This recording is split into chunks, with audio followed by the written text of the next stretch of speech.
Welcome to Subramani.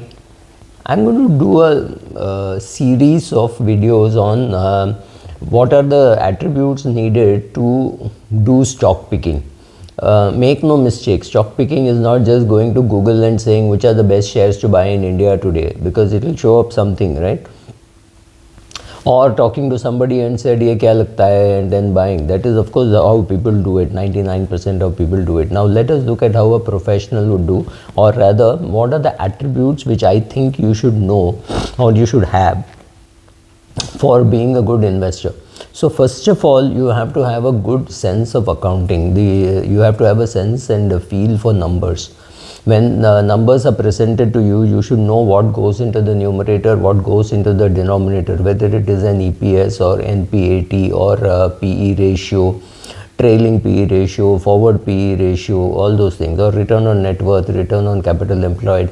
Knowing how much is the margin and how much is coming from the velocity of the turnover, right? How well the capital is being used, how well the working capital is being used. And it's more challenging today because companies are spending much more on intangible things than on tangible things, right? There's not so much on when you take a big company, whether it is a Microsoft or Facebook or anybody, none of your other parameters like ROA, right, return on assets, they are very asset light company.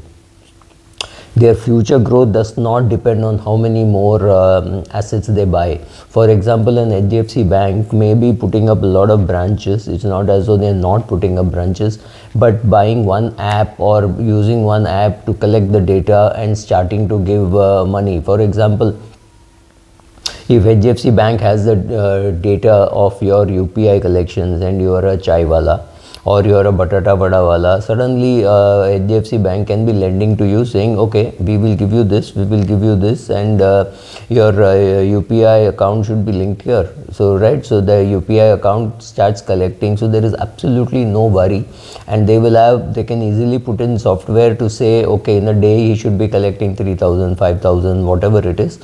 And if that slacks, or if there is suddenly he stops, which means you know that he has opened an account elsewhere, because you know in a day if he is selling 7,000 cups of tea and 5,000 cups of tea are being paid for by using UPI, then you know that let us say he's selling each chai at 15 rupees, then you know that this much of money, about 1 lakh of rupees, has to come into your collection on a daily basis, right? So understanding that, so that means your HDFC Bank's growth may not depend only on the assets. So understanding that, understanding accounting, understanding notes on accounts, understanding the method of calculating depreciation, I don't think there is any escape from understanding all this. You cannot say that I don't understand accounting but I want to do share picking. No, it's not going to happen. So the first thing that a person should have is good accounting knowledge and a feel for numbers, right?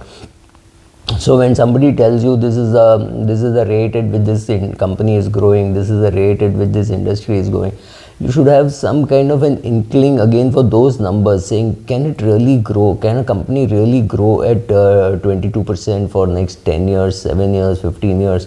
I don't know how people throw these kind of numbers. It's very difficult to understand what happens beyond 2-3 years. So don't try to put numbers for a much longer period. I'm not even talking of macro. I'll come to that later. But in micro, being able to understand the balance sheet, being able to understand comparative balance sheet, why Infosys is different from TCS, why TCS is different from Wipro. Understanding the client profile is different. That is understanding the business, but understanding the numbers, who has margins, how adding another 1,000 people or 2,000 people will increase profitability, right? All those things are, it's important for you to know all those things. When you look at a balance sheet, how will this restaurant chain make more money by adding more hotels? Does it make sense for it to add more hotels, or should it be increasing the footfalls? Because companies tend to do what looks good on paper, right?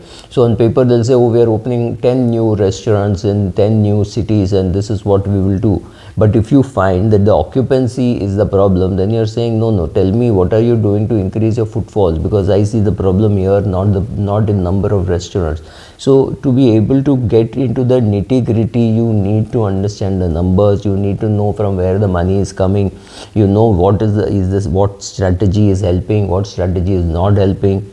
And if it's a completely different business which you didn't even know existed, like a Zomato, then you're wondering what are the parameters which are visible for you. Adding the number of riders who will deliver, adding number of restaurants, or finding that some restaurants are very popular, which means you can add to your own margins, and from those restaurants you can't add to some other restaurants. Visiting some of these restaurants and seeing whether the growth is really happening there, or is the management trying to tell you that this is from this location but it is actually from a different location, right? So checking out all those details, especially if you're funding a small startup, it's necessary for you to be able to understand all this. And all this you will be able to understand only if you have a good feel of accounting, and when you get details on a monthly or a quarterly basis, you know what exactly the management is trying to do. If you don't have that feel for accounting, you are definitely much better off in a mutual fund than through direct stock picking, or PMS or any of those things. But you don't pick stocks yourself unless you have a very good knack for accounting. Right, that is step one. I'll come to the next one. This is from an old article which I have written in many years ago, so I have to read and tell you. So this was first one. Understand accounting, understand the return on capital, velocity, how the money is coming, right? All that. I mean, maybe read a Michael Porter, and see how is the company really making money. So understanding all that can happen only when you understanding the accounting numbers. Thank you.